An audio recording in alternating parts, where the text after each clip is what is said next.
Hi friends, it's me Priya. Welcome to my YouTube channel. ഇന്ന് നമുക്ക് power of subconscious മൈൻഡിനെ കുറിച്ച് സംസാരിച്ചാലോ? അല്ലെങ്കിൽ ഉപബോധ മനസ്സിൻ്റെ പവർ, ആ പവർ ഉപയോഗിച്ച് നമുക്ക് എങ്ങനെ നമ്മുടെ ലൈഫിൽ ചേഞ്ചസ് വരുത്താം, അല്ലെങ്കിൽ എങ്ങനെ നമുക്ക് നമ്മുടെ നെഗറ്റീവ് ഇമോഷൻസ് നമുക്ക് കൺട്രോൾ ചെയ്ത് നമുക്ക് ഫുൾ ടൈം ഹാപ്പി ആയിട്ടിരിക്കാം എന്നതിനെക്കുറിച്ച് നമുക്കിന്ന് സംസാരിച്ചാലോ? അതിനു മുന്നേ ഞാനൊരു ചെറിയ സ്റ്റോറി നിങ്ങളോട് പറയട്ടെ. അതായത് കുറച്ച് നാളുകൾക്ക് മുൻപ് എൻ്റെ സിസ്റ്ററിൻ്റെ ഹസ്ബൻഡിൻ്റെ വിയോഗം ഉണ്ടായി. അതെനിക്ക് ഭയങ്കര സ്ട്രെസ്ഫുൾ ആയിട്ടുള്ളൊരു സിറ്റുവേഷൻ ആയിരുന്നു. കാരണം നമ്മൾ നമ്മുടെ ലൈഫിൽ പല പല സ്ട്രെസ്സിലൂടെയും പല പല പ്രശ്നങ്ങളിലൂടെ വന്നപ്പോഴൊക്കെ എനിക്കൊരു കോൺഫിഡൻസ് ഉണ്ടായിരുന്നു. ഇനി എൻ്റെ ലൈഫിൽ എന്ത് പ്രശ്നം ഉണ്ടായാലും എനിക്കത് ഓവർകം ചെയ്യാൻ പറ്റും എന്നുള്ളൊരു കോൺഫിഡൻസ് ഉള്ളൊരു വ്യക്തിയായിരുന്നു ഞാൻ. പക്ഷേ ആ ഒരു ഇൻസിഡൻറ്റ് എനിക്ക് ലൈഫിൽ ഭയങ്കരമായിട്ട് നെഗറ്റീവ് ഇമോഷൻസ് എന്നിലേക്ക് വരും. എനിക്ക് എൻ്റെ സ്ട്രെസ്സ് കൺട്രോൾ ചെയ്യാൻ പറ്റാത്ത ഒരു അവസ്ഥയുമായിരുന്നു. അത് എൻ്റെ പേഴ്സണൽ ലൈഫിലും അതുപോലെ തന്നെ എൻ്റെ വർക്ക് പ്ലേസിലും ഒരുപാട് ബുദ്ധിമുട്ടുകളുണ്ടാക്കി. എൻ്റെ വർക്ക് പ്ലേസിൽ എനിക്ക് കോൺസെൻട്രേറ്റ് ചെയ്യാൻ പറ്റിയില്ല. അവിടെ കുറച്ച് പ്രശ്നങ്ങളൊക്കെ വരുന്നുണ്ടായിരുന്നു എനിക്ക്. പക്ഷേ അവർക്ക് എൻ്റെ ഇങ്ങനത്തെ ഒരു ഇൻസിഡൻറ്റ് അറിയുന്നത് കൊണ്ട് തന്നെ അവരെനിക്ക് ഭയങ്കരമായിട്ട് എന്നെ സപ്പോർട്ട് ചെയ്തു, എൻ്റെ വർക്ക് പ്ലേസിലുള്ളവർ. ഞാൻ റിയലി താങ്ക്ഫുൾ ആണ് അവരോട്. കാരണം അവരെനിക്ക് അത്രയും ഒരു സപ്പോർട്ട് തന്നതിന്. പക്ഷേ എനിക്കിത് എങ്ങനെ ഓവർകം ചെയ്യണം, നമുക്കിപ്പോൾ പറയില്ലേ നമ്മുടെ കയ്യിൽ നിന്ന് പോയി എന്നുള്ളൊരവസ്ഥ, ആ ഒരു അവസ്ഥയിലൂടെ പോയിക്കൊണ്ടിരിക്കുകയായിരുന്നു ഞാൻ. കാരണം എനിക്ക് ഇത് എങ്ങനെ ഓവർകം ചെയ്യണം എന്നൊരവസ്ഥ അറിയുന്നുണ്ടായിരുന്നില്ല. ഞാൻ പല മാർഗങ്ങളും നോക്കി, പക്ഷേ ഒരു രക്ഷയില്ല. നമുക്കൊരു വല്ലാത്ത ബുദ്ധിമുട്ടിലൂടെ പോയിക്കൊണ്ടിരിക്കുന്ന ഒരു സമയമായിരുന്നു അന്നേരം. അപ്പം എനിക്ക് സാറ്റർഡേ സൺഡേസിലൊക്കെ ഓഫ് വരാറുണ്ട്. അപ്പം എൻ്റെ ഹസ്ബൻഡിന് ഡ്യൂട്ടിയുള്ള ദിവസങ്ങളിൽ ഞാനും മകനും കൂടെ നമ്മൾ അടുത്തുള്ളൊരു ഷോപ്പിംഗ് മോളുണ്ട്, അവിടെ പോകും. നമ്മളിങ്ങനെ നടക്കും, നമ്മൾ ബുക്ക് സ്റ്റോളുകളിലൊക്കെ കയറും.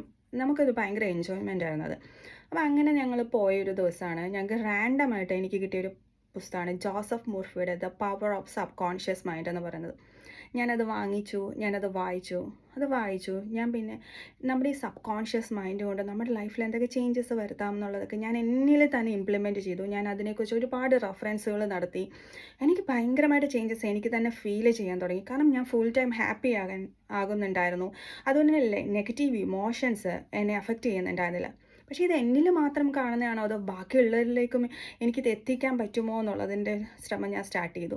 അതിന് ഫസ്റ്റ് ഞാൻ സെലക്ട് ചെയ്തത് എൻ്റെ സിസ്റ്ററിനെ തന്നെയായിരുന്നു. ഞാൻ അവൾക്ക് ഒരുപാട് മോട്ടിവേഷൻസ് കൊടുക്കാൻ വേണ്ടി തുടങ്ങി.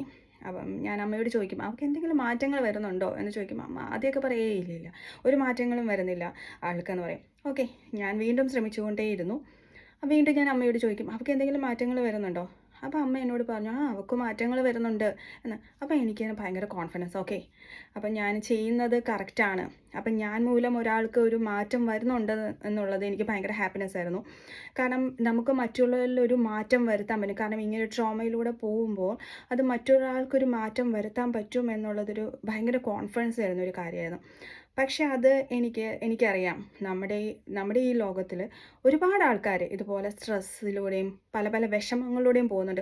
അവർക്കൊരു സ്പാർക്ക് കിട്ടിയാൽ മതിയായിരിക്കും അവർക്ക് ലൈഫിലേക്ക് തിരിച്ചു വരാൻ വേണ്ടിയിട്ട്. പക്ഷെ അത് അവർക്ക് എങ്ങനെ ചെയ്യണം, അല്ലെങ്കിൽ എന്ത് ചെയ്താൽ അവർക്ക് അവരുടെ ലൈഫിലൊരു മാറ്റം വരാൻ പറ്റുമെന്ന് അവർക്ക് അറിയണ്ടായില്ല. ഞാൻ അതിന് വേണ്ടിയിട്ടാണ് ഇങ്ങനൊരു ചാനൽ തുടങ്ങുകയും ആൾക്കാർക്ക് നമ്മുടെ സബ് കോൺഷ്യസ് മൈൻഡും അത് വെച്ച് നമുക്ക് എന്തൊക്കെ ചേഞ്ചസ് നമുക്ക് ലൈഫിൽ വരുത്താൻ പറ്റുമെന്ന് കൂടുതൽ എക്സ്പ്ലെയിൻ ചെയ്യാൻ വേണ്ടിയിട്ടാണ് ഇങ്ങനൊരു ചാനൽ ഞാൻ സ്റ്റാർട്ട് ചെയ്തിരിക്കുന്നത്.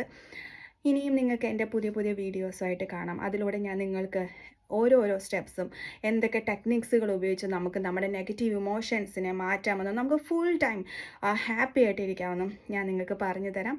So stay tune, subscribe, bye bye.